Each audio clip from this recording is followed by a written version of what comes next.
ਅੱਜ तमाम दोस्तों ने खुशखबरी देन लगे हाँ और दावत आम देन लगे हाँ। जिस तरह कि तुहानू पता है असी शाहकोट वाली ब्रांच के नाल रेस्टोरेंट बनाया है और उस रेस्टोरेंट की ओपनिंग कर रहे हैं 13 तरीक को दिन इतवार का 4 बजे ग्रैंड ओपनिंग कर रहे हैं और मैं खुद उत्थे मौजूद होवांगा 13 तारीख को शाहकोट। ਜਿਹੜੇ मेरे दोस्त भाई मिलना चाहते ने, ਜਿਹੜੇ दोस्त मुहब्बत रखते ने, सारे भाई पहुंचो शाहकोट।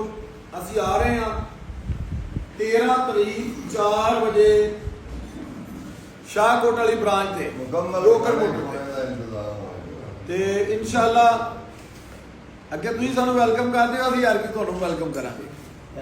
वास्ते रहो, खुश रहो ते बात रहो। राम रखा।